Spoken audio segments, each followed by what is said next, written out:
All We are right. just about at 3 o'clock. Welcome, everyone. I'm going to read the land acknowledgement and hand it over to Mike. We should take a moment to acknowledge the land on which we are gathered for this meeting. For thousands of years, this land has been the home of the Patwin people, including the Yocha Dehe Winton Nation today. The Patwin people have remained committed to the stewardship of this land over centuries. It has been cherished and protected as elders have instructed the young through generations. We are honored and grateful to be gathered here today on their traditional lands. Thank you, Joan. Well, welcome everybody. I have one announcement to make about the spring Master Gardener plant sale. They'll be on April 4th and April 11th from 9 a.m. to 1 p.m., rain or shine, at the gardens at the community college, Woodland Community College on 2300 East Gibson Road in Woodland. So they're going to have drought tolerant ornamental plants, native plants, and heirloom varieties and tomatoes. So 1 quart size pots are $5, which if you've looked in a nursery lately is a smoking good deal. Annuals are $3, plus tax on all those. And 4-inch tomatoes are $4.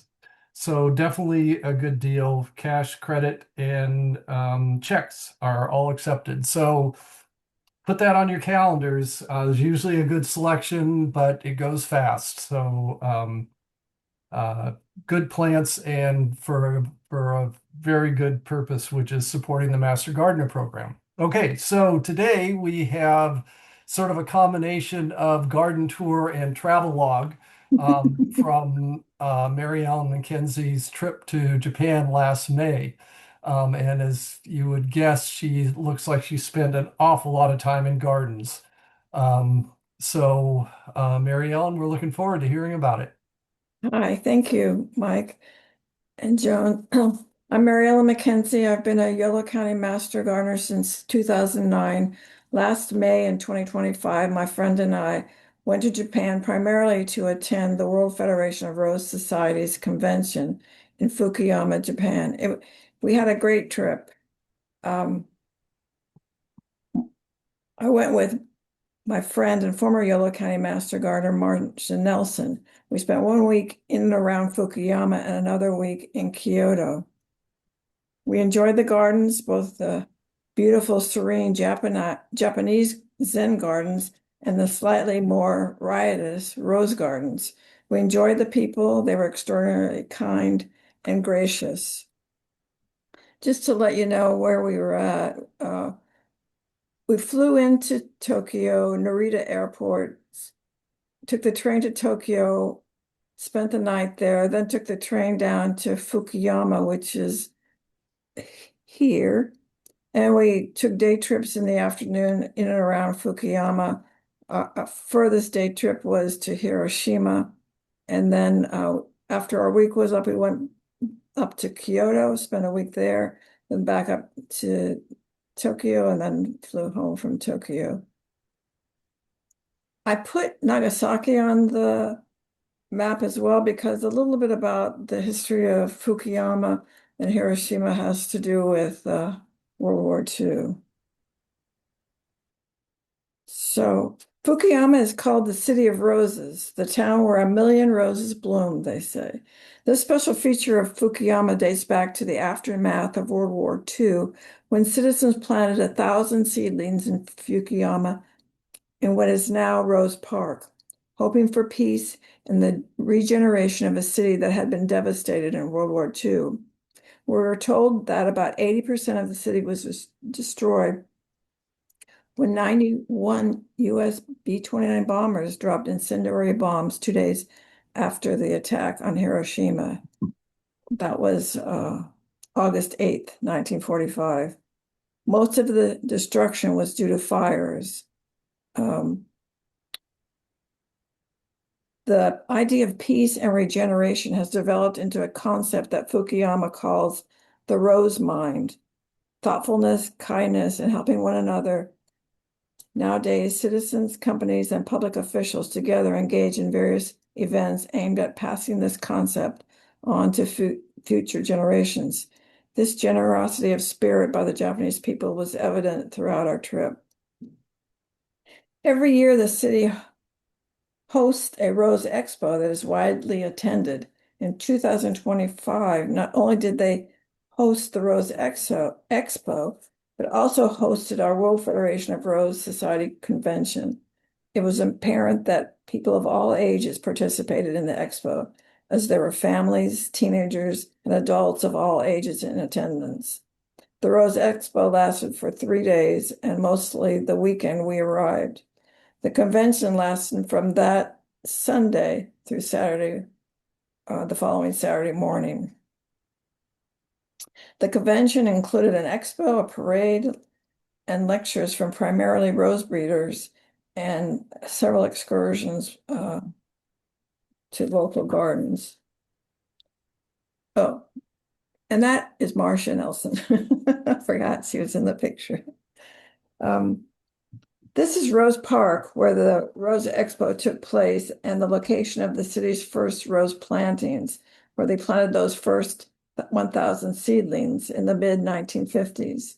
The building in the center in the background is the auditorium where housed the indoor portion of the expo. Inside, there were rose arrangements, rose vignettes, roses for sale, garden tools, garden supplements, etc. There were vendors also lining the walkway getting to the auditorium. In the foreground, you can see what they call Rose Hill, mass plantings of a huge variety of roses in tiers in a hexagonal pattern, and the top is something of a gazebo. From our hotel, there was a rose walkway that led to the expo. Rose signs have been placed on the sidewalk from our hotel near the train station all the way to the expo. You would think we couldn't get lost. The next photo is some photos of Rose Park.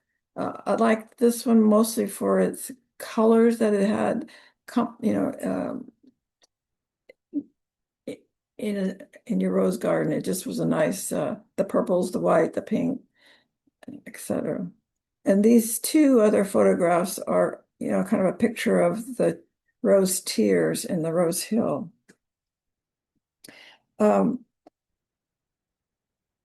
We found throughout the rose gardens we visited in Japan, there were many familiar roses that we see often here in the United States. Many of the same roses we have in our garden at the Woodland Public Library were present. It also would seem most, if not all, of the US and European hybridizers were represented.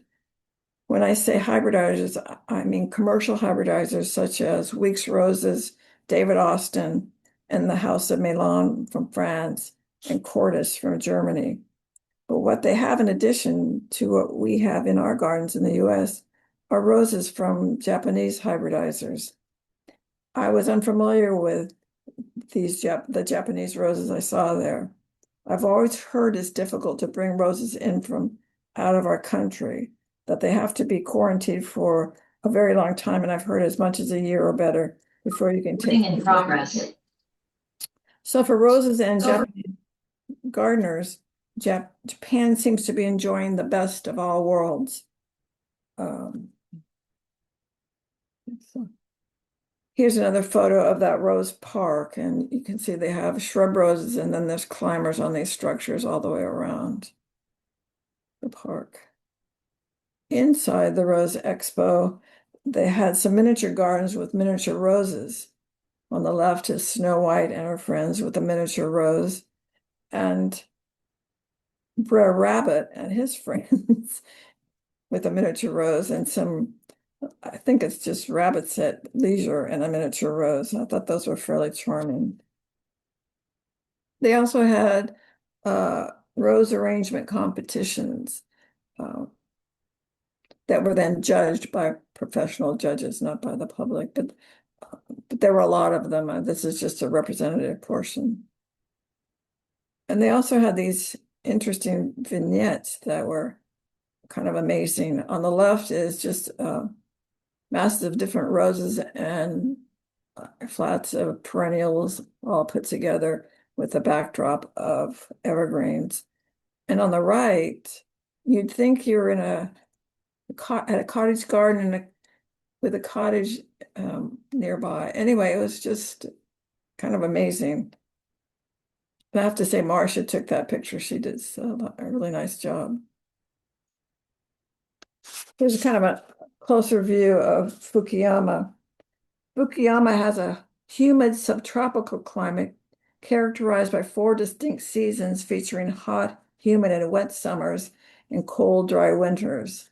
Located on the Seaton Inland Sea, it experiences mild temperatures year-round with relatively low snowfall in winter, but significant year-round rainfall.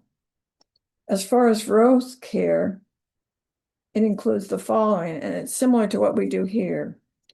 Water deeply and regularly, aiming for about 1 inch of water per week.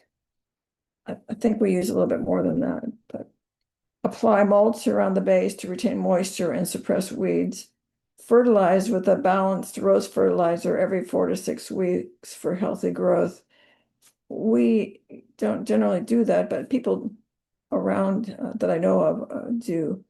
What we do is organic fertilizer in the spring and fall, just the two.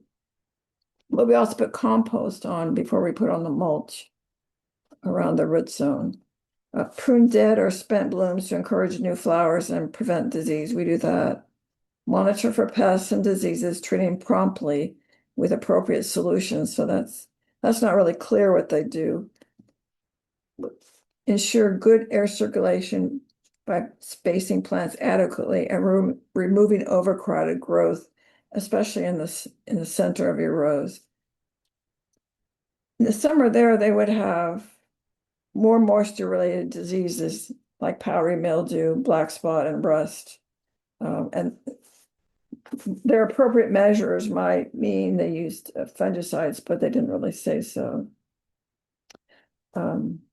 So we do not too differently than what they do there. Our issues with black spot and the fungal diseases are in the springtime. In the summer, we have dry heat, and that sometimes helps take care of that if you stay up with it during the springtime. Most days of the convention, we would have lectures in the morning and day trips in the afternoon. Our first day trip was to Tonomura and Shinshoji Temple near Fukuyama. Tonomura is a quaint fishing village, a picturesque spot, but unfortunately no gardens. Oops. Shinjoji Temple and Gardens was a beautiful spot. We didn't go into the temple, though it was open. We spent most of our time in the garden. I call these Zen-like gardens. Well, some areas looked well manicured and maintained. Others seemed more natural. In all, it was very beautiful and a very serene spot. And you can see from the pictures, there's a building and then this pond that kind of dominates the area where they have koi, lily pads, a living structure, perhaps, I'm not sure. A beautiful bridge over the pond. And then this on the right is more of a natural area. But what you couldn't, it was just beautiful how they had these manicure areas that just kind of transitioned into just the natural area, just so beautiful that it was kind of seamless. This is a waterfall, and these are all limestone rocks on both this and on the right. And I queried where there was a limestone quarry, and they were all on the islands in the Seto Sea. And so these have to be imported, designed, and constructed, but it did blend seamlessly with the surroundings. And so it was just very well done. In the center picture, it's a more of a maintained and manicured area, again with the rocks. That was a nice stop. Some of the other field trips we took were to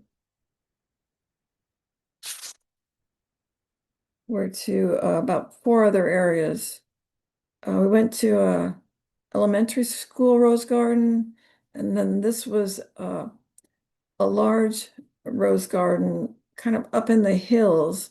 This is kind of at the peak of this area, and they call it Sky Rose Garden. And then we went to Hiroshima Botanical Garden and Hiroshima Peace Park. The Peace Park is a beautiful and globally significant park. However, it's not included here as a garden. If it interests you to know more about that, you can talk to me about it.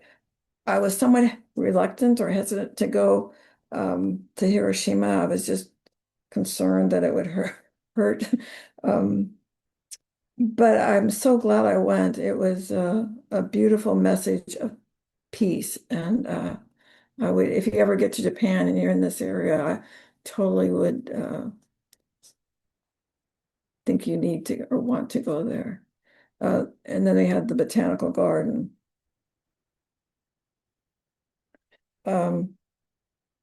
This is Sky Rose Garden and Flower Farm. It is the first rose farm in the area that focuses on English roses. And when I say English rose gardens, in this case, it is almost exclusively David Austin roses in just large large mass plantings, and then also perennial plants. And they have these picnic tables and throughout the garden and this is near the gift shop, and they have a little food stand as well. And they have within the garden a lot of places where you can have a picnic lunch. And that's really the most intent of it, is just to demonstrate these gardens or these roses and let you see what they're like. And they sell a few, but that's not, I think, their major focus. It's just on having people come up and enjoy the gardens and have a picnic.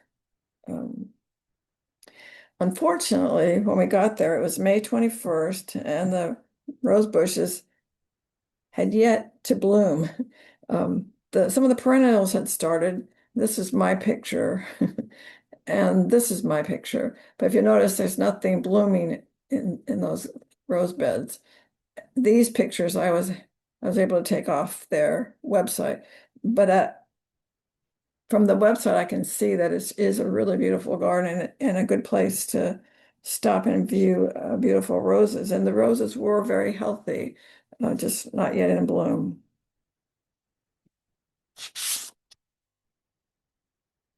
This is the Hiroshima Botanical Garden, and it's also on a hillside. This is the entrance to the garden. And you can see here some of the greenery. Looks like it's been manicured. The lower greenery for sure, the shrubs, but it's hard to tell whether that's manicured or not, but it's very beautiful. We made it to the top of the hill where there is the rose garden, and that's on the right. And they have a conservatory just below it. We didn't get to that, but you look out over the Seto Sea from here, and again, the same thing. They had roses from all over the world and Japanese and from Japanese hybridizers. So that was nice. That was new. That was kind of refreshing to see how robust that market is that we have yet to take advantage of in the United States. On the way out, after spending most of my time at the Rose Garden, I caught a white dogwood and a pink dogwood on the right, and then some, I think, clematises. They had a long display of clematises in pots. I don't think they're iris. I mean, orchids. I think they're clematises, but anyway. And I also caught some bonsais on the way down. And Unfortunately, I clipped off the top of this one, but it's I believe it's a maple. This one's a maple. This one's an azalea. But I like bonsais. This is the elementary school we went to, their rose garden. They had a competition within Fukuyama, which school had the best rose garden. And I don't know how they judged the winners, but as it turned out, it happened to be this Kine Elementary School.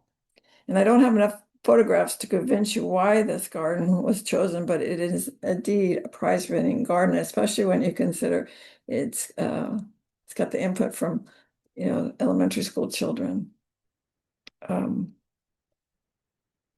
we walked into the schoolyard, the students were all lined up. And I think the hats symbolize different grades because there's a kind of a height difference there. And they were all cheering and waving, and we felt like rose rock stars. After an introduction, we were allowed to separate into groups and tour the garden. We are escorted by student gardeners. They had a script where they described their portion of the garden in English. It was just amazing. I have to admit that the roses were in excellent condition and in full bloom. It was heartwarming and very magical. In the center, there's a board that they've decorated with the name of their school.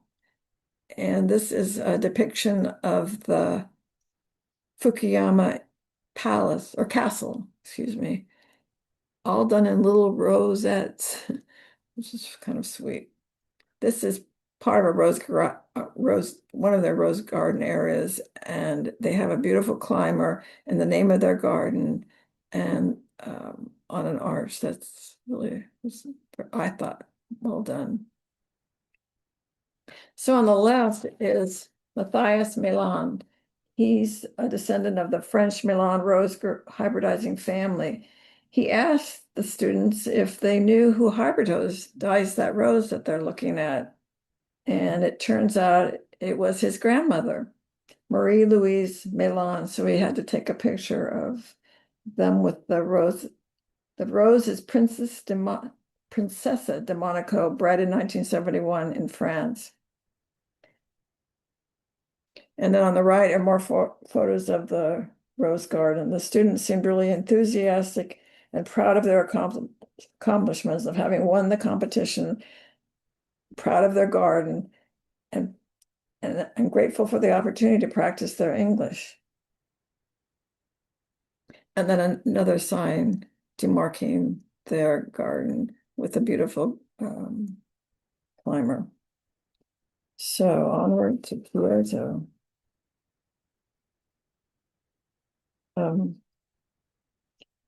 Kyoto's climate is a bit different from that of Fukuyama, primarily because Kyoto is farther north, farther inland, and surrounded by mountains, while Fukuyama is located nearer the coast. Kyoto experiences more extreme, exaggerated seasonal temperatures, hotter, muggier summers, colder, drier winters compared to the more moderate climate of coastal Fukuyama. Throughout Kyoto, we see small canals and many lakes, recipients of the adjacent mountain water runoff. I don't recall seeing drip irrigation or overhead watering, but Kyoto claims for the roses, they do use drip irrigation, as they say their rainfall is insufficient. Kyoto experiences significant black spot rust and powdery mildew problems during the summer, particularly during and immediately after the rainy season, which usually runs from early June to mid-July. The combination of intense heat, high humidity, over 80%, and frequent rainfall creates ideal conditions for fungal diseases. However, their rose regime is very similar to that of Fukuyama. Drip irrigation, sufficient rose bush pruning, remove affected leaves, prune roses for maximum airflow through the center of the plant. The only thing that Kyoto mentioned that Fukuyama didn't mention specifically was the use of fungicides. Fungicides work, but must be repeatedly applied if you have an area with heavy summer rainfalls. This is not unlike considerations we make here in Woodland, especially in the spring when these diseases are more prevalent. I guess we're lucky we have the drier summer heat in Woodland where these diseases diminish. So these are the places we visit while we were in Kyoto proper.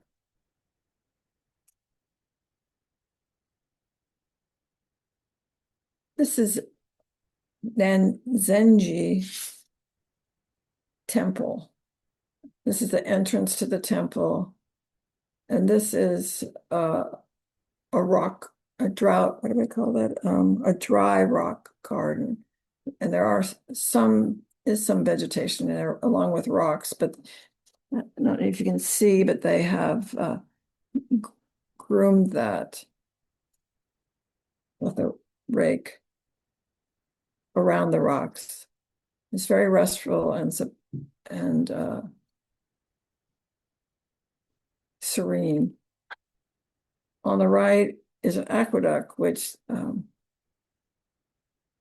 was the only one we saw, but it's just kind of another indication of the amount of rainfall that they get throughout the year, that they move it through the city via canals and this viaduct.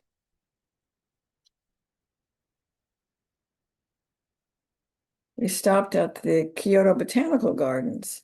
A picture on the left is the map of the area, pretty much all in Japanese. I believe this garden that we're looking at here, that's the conifer garden. And we stopped and photographed it because we thought this was interesting.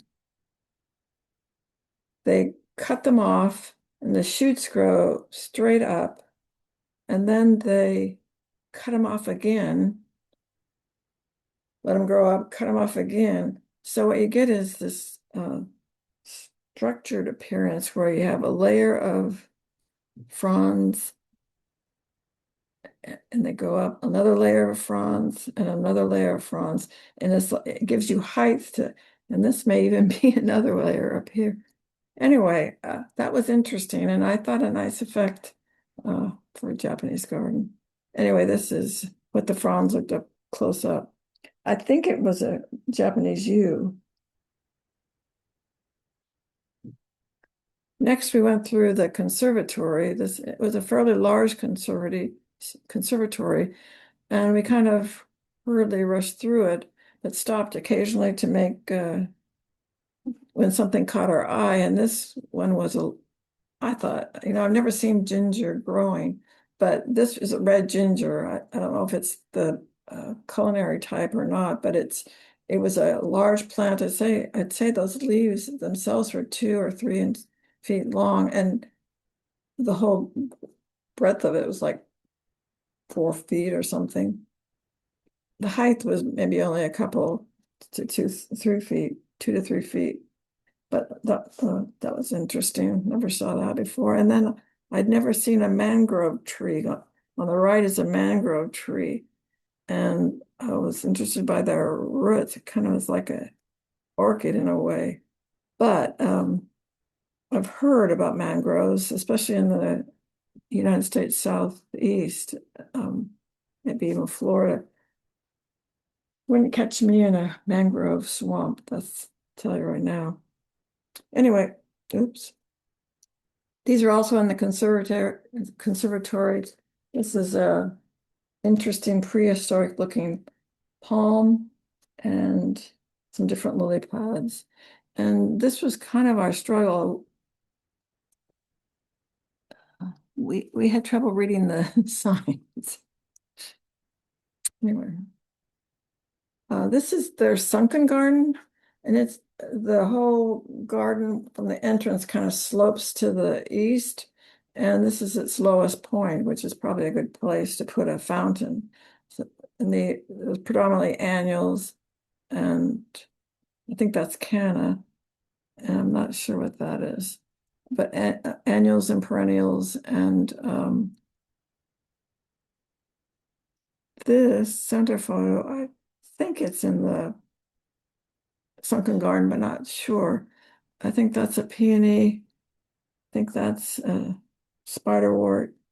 I think alum, but I wasn't sure what everything else is. But I did like the combination of colors and the both the flowers and the plants. I thought that looked very nice.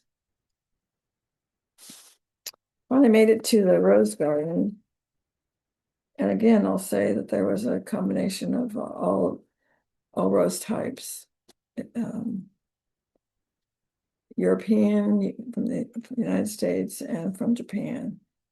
It was a beautiful garden, and we were lucky that everything was at its peak. But look at the evergreens in the distance. Again, they're sculptured, which I thought was interesting. And then in this photograph, I think that's somewhat sculptured. So anyway, it's probably hard to resist. This was the peony garden. Unfortunately, it, like the Rose at Sky Park, were not completely in bloom, but there were some, and they were beautiful and were very full. So now we're at the Ninjo Castle. This was by far the most interesting of the temples and castles we visited. The castle was completed in 1603 by the first shogun of the Tokugawa shogunate in the Edo period. Tokugawa unified Japan after a long period of civil war and ushered in a period of 250 years of peace and tranquility.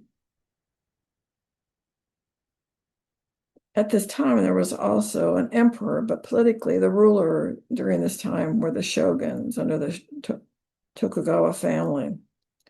And this castle is divided into two palaces. This picture on the is a picture of the entrance to the shogunate palace. This part of the castle is the shogunate palace, excuse me. And this part is the emperor's palace. And note, there is one moat, and then there's a rock wall adjacent to the moat around the entire castle complex. And you can also see that there's a moat and a rock wall around the emperor's palace. So you kind of wonder if there was some friction there. I imagine it was difficult for the emperor to be put aside for the shoguns. And this is a Karaman gate, which I'm going to show you just in a minute. And that's an entrance to the shogunate palace. And that's it, which is quite picturesque. This gate architecture is used to indicate status. With Karaman gate representing the highest status, indicated by the cusped gable to the front and back of the roof, and the use of cypress bark rather than copper or tile for the roofing. The gate has 4 supporting pillars and has magnificent and brightly colored carvings of cranes, pine, bamboo, and plum blossoms, symbolizing longevity. Carved lions protect the palace. A 2013 restoration returned the gate to its former glory. I see a crane here, but I don't see the other symbols. This is the gardens in this castle. A nice serene pond with rocks and a waterfall, manicured evergreens. Same over here. I believe that was a tea house, but I'm not sure. Anyway, everything here is fairly well manicured. The pebbles here, the rocks within them, and azaleas, grasses of some kind. Anyway, it was very pretty, very restful, very scenic.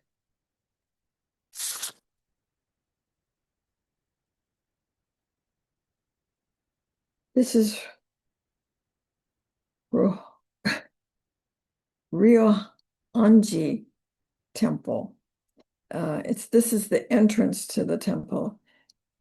It is primarily known for its tea house, tea garden, and its rock garden, dating back to the 17th century. So it's not as old as some of these other. These are the rock gardens. It's simple and remarkable. Measures 25 meters from east to west, 10 meters from north to south. No trees are seen. Only 15 rocks and white gravel are used in the garden. And you can see the garden is raked around the rocks and in straight lines through the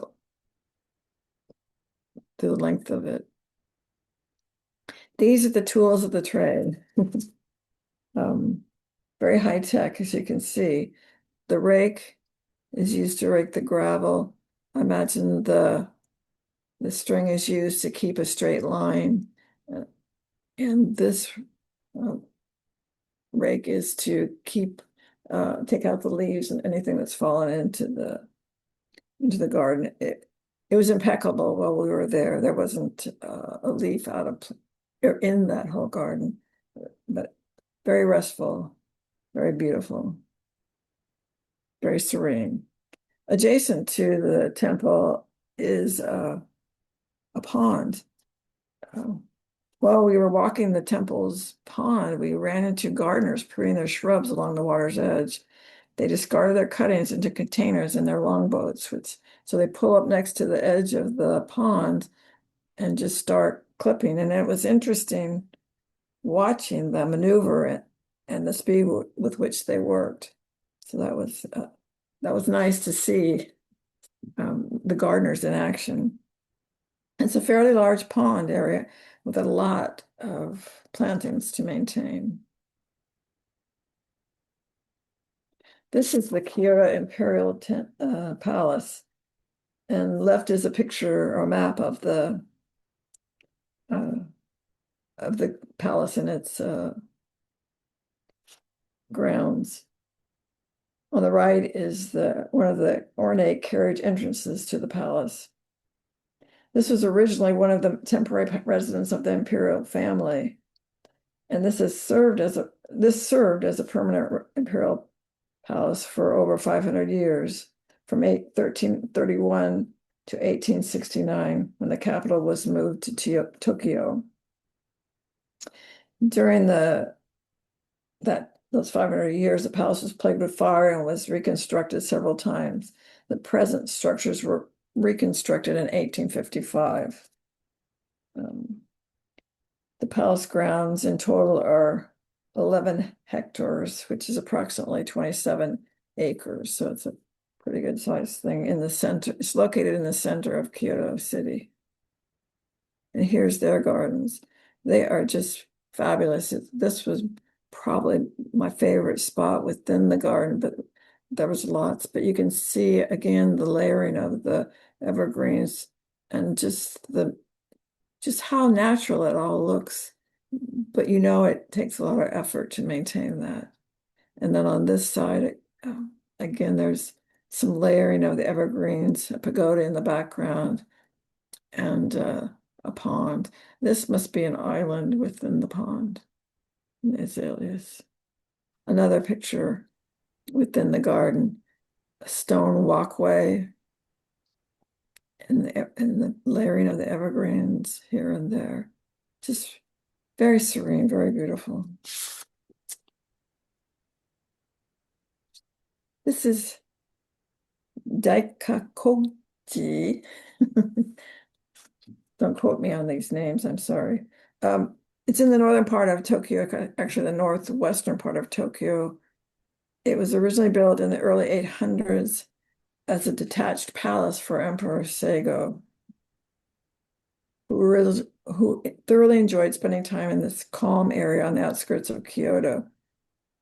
30 years after his death, the palace was converted into a temple and has since been one of the highest ranking temples of the Shinga Buddhism. Adjacent to the temple is Asawa Pond, a 1,200-year-old man-made body of water built by Emperor Seigo. It is most likely the oldest man-made pond in Japan. It was formed by damming water from a mountain stream flowing out of the north. Pleasure boating was conducted here in its early days.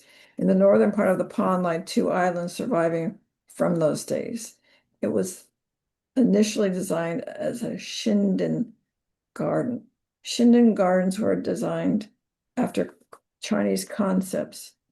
The gardens featured large ponds and islands connected by arch bridges under which boats could pass. A gravel-covered plaza in front of the buildings was used for entertainment, while one or more pavilions extended out over the water. No Shinden gardens survive today, but some of the large ponds are found incorporated into later gardens, of which Asawa Pond in Kyoto is one. This has been designated a National Historic Spot. And one of the views was Shingyo Pagoda. It was erected 1,150 years after the Emperor Saga wrote the Heart Sutra. Not exactly sure what that is and how to date that, but visitors can walk around the garden, visit the buildings, and enjoy the scenery. It's especially beautiful in the cherry blossom season, which we missed, and the autumn in late November when the autumn colors are prevalent. This was, and maybe you've seen this before, this is the Arashiyama area. And this is a 400-meter Sengo bamboo grove path leading from one shrine to another shrine. As you can see on the right, this is a popular tourist attraction. I'm told this is a natural bamboo forest. It consists mostly of moso bamboo and has several pathways for tourists and visitors. The Ministry of the Environment in Japan considers these bamboo forests as part of the soundscape of Japan, a selection of everyday noises intended to encourage locals to stop and enjoy nature's music. I did enjoy the bamboo grove.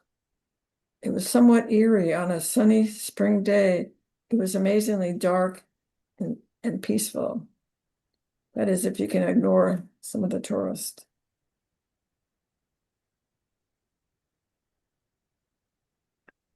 On day 4 in Kyoto, we left the city and moved out into more countryside between Kyoto here and Nagoya on the right. We visited Rosa and Barry Tawada, Gifu World Rose Garden, and hold on.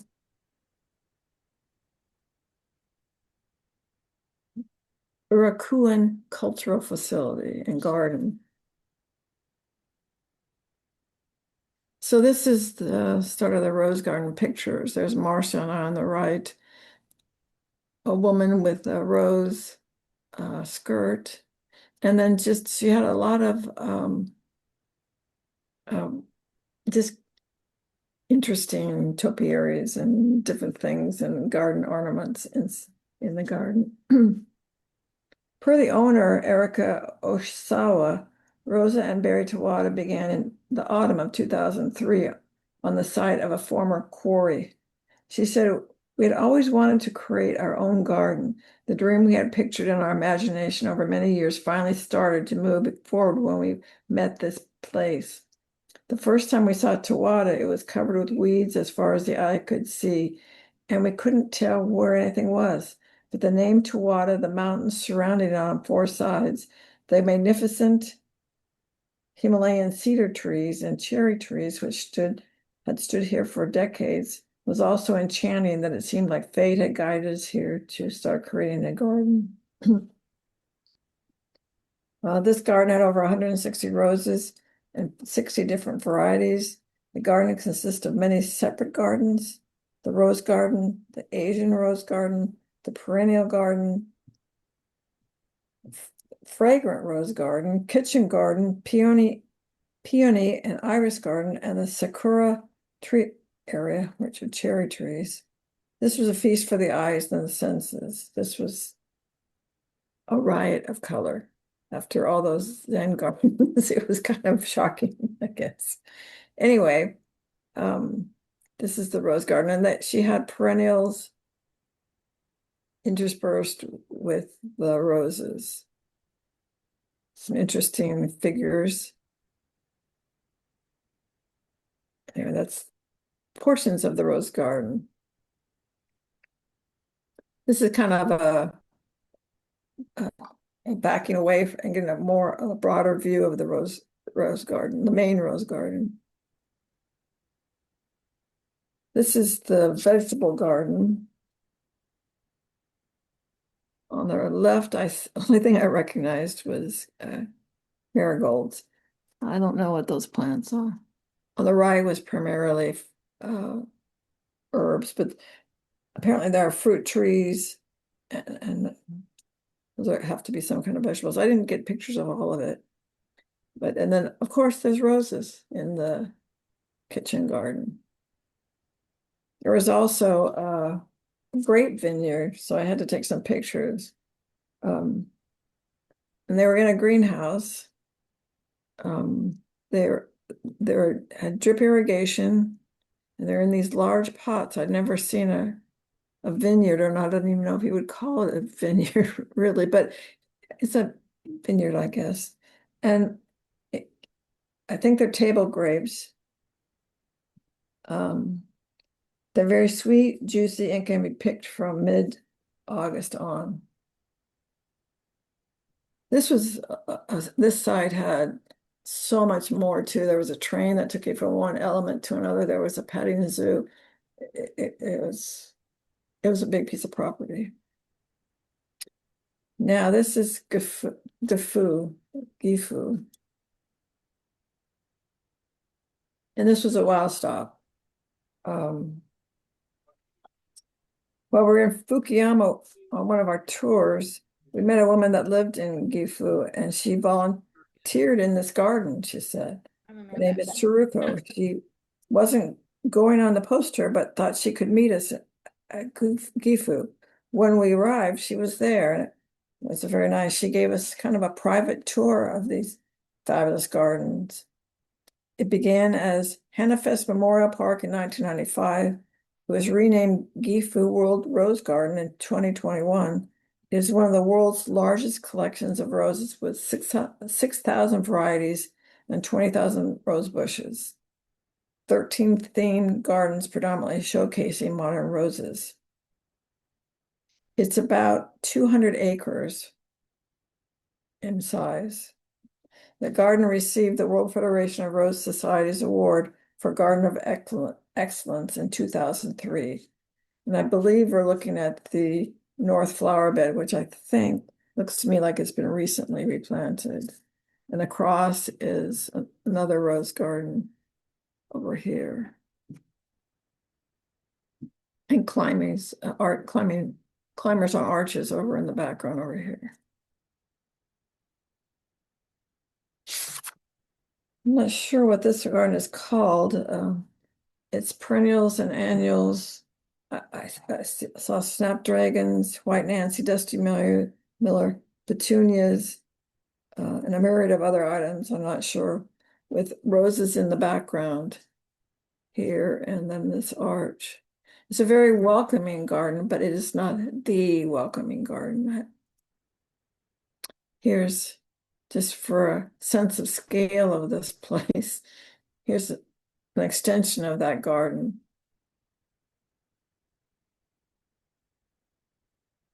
There's Taruko, myself, and Marcia, and we're looking at the welcoming garden. In the background here is the entrance to the garden, and all of this in between is our roses planted in mass plantings, and there are 5,500 roses just in that area alone.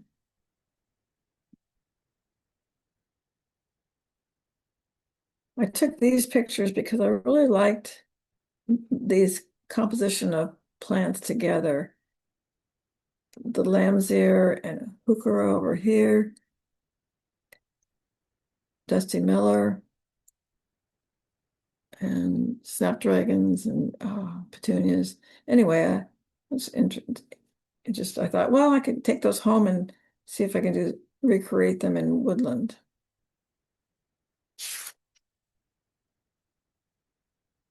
The pictures here on the right and left are part of their old garden rose area.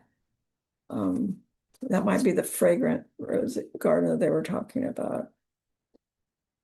In that area, a lot of the roses were on either pillars or on arches.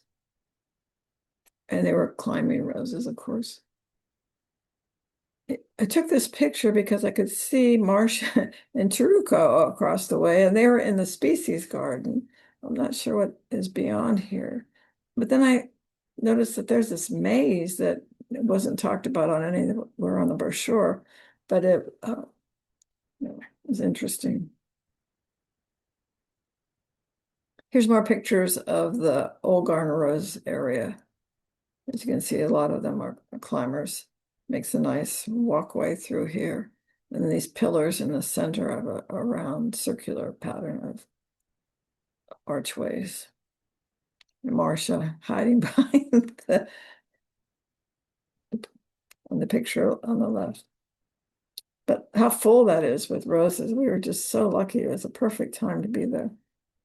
Anyway, on Taruko's tour, she took us over to what they call the Flower Tower.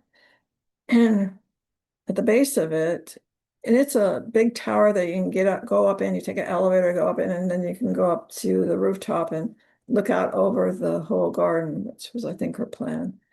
Anyway, when we got there was this conservatory at the base of it where these orchids were, and we had to stop and take some pictures of that.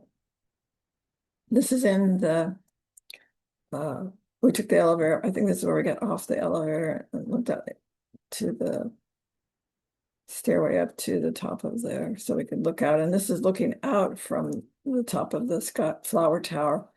And it's a rose garden. I'm not sure which one, not that it matters, but and I zoomed in so I could actually see more of the plants. But so we were a lot higher than this and a lot further away than it would appear with this picture. Another garden within this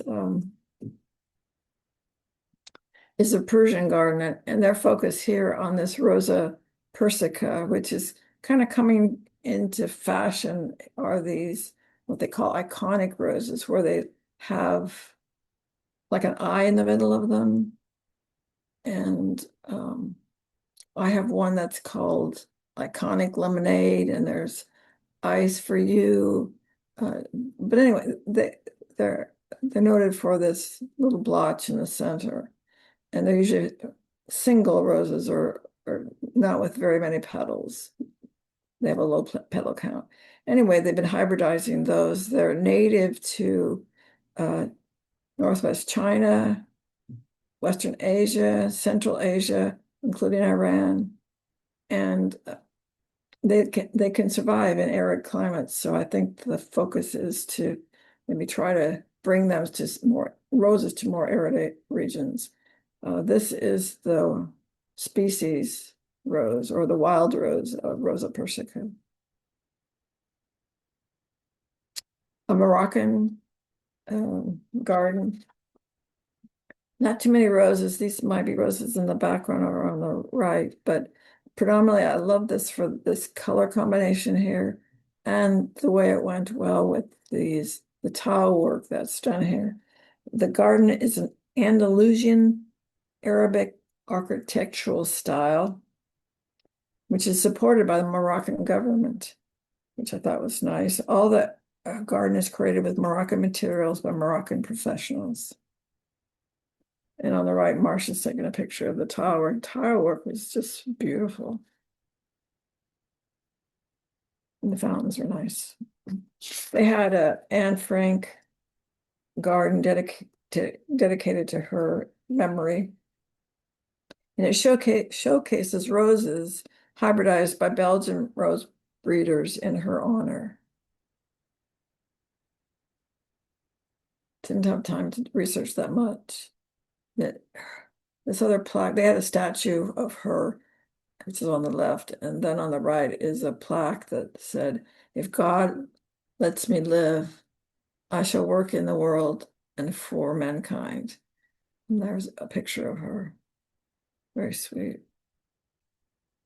And I believe that was in 2005, yes, 2005. April 2005 was dedicated. Our last stop, Urakuen, is a cultural facility centered around a Japanese garden and a tea house and is located in Inuyama City. Within the garden, there is a Joan tea house designated as a national treasure. This place allows visitors to gain a deep understanding of traditional Japanese culture and history through its tea house and garden. On the left is a picture of the pond and part of the garden. And on the top of that hill is the Inuyama Castle, which we also visited, but there were no gardens there either. But I thought that was so nice that there was so many windows in this hotel that you felt like you were within nature within it. So that was really sweet. And this picture in the center, that whole portion of the wall in this corridor is glass, and you just feel like you're in the garden. It's so nice. And so everything else around it was fairly serene. And it's just a plaque describing the garden and tea house. This is the tea house in the background, and I love the way this archway kind of framed that tea house in the garden. I thought that was a great idea, something to think about. The center was the first ever pink Japanese maple I'd ever seen, and I loved that look. It looks a little bit like snow to me, pink snow, I guess. But anyway, it was beautiful. When I went online to try and figure out what Japanese maple that might be, I didn't realize there were so many pink Japanese maples, and I never did find it, but I'm going to keep looking. On the right, I just like the way this walkway leads to another walkway, which leads to the garden. So you're kind of invited into the garden. I thought that was very smart, aesthetically pleasing. So this picture was kind of like, wow, this lady is weeding with tweezers. And I'd never seen anything like that before. And so had to take a picture.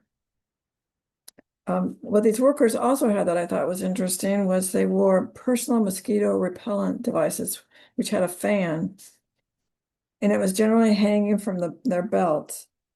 I don't know what they had as a chemical in these, or if they even had a chemical. Maybe it was just the airflow that they needed, but I tried querying these as well to find out if I could find out what was in theirs. But the only product I saw was a Johnson & Johnson product, and using their off-brand of mosquito repellent in little packets. I was hoping they were using a more organic repellent. Both of these things made me stop and think, are these good ideas and would I use them? I doubt I'll ever use the tweezers, but I love the idea that somebody was willing to go to that length to have their garden look beautiful. And when I see mosquitoes, I generally go inside, so I wouldn't use the repellent either. Anyway, that's the end of my talk. Any questions in the few minutes we have left? Well, I guess we don't have much time left, but I'll answer questions if anybody has any. Any questions? There was one comment and it said, any standout or unique Japanese roses?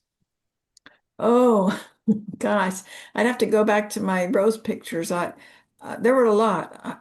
Yes, they have a lot of things we have. There really have a lot more of the single roses, which are like, like seven petals. I think that simplicity appeals to them. Uh, it appeals to me too, but I think that is kind of more zen-like. But they had they had hybrid teas. They had all the same spectrum of roses that we have. Um, I'll have to look at my selection of pictures and see if I have any that I could recommend. The last two comments were, I love the pink Japanese maple. That was a stunner. Hmm. And thank you for sharing the beauty of the Japanese gardens. Yeah, Yeah, beautiful pictures, Mary Ellen. Thank you. thank Yeah, you for definitely. Thank you, Mary Ellen. That was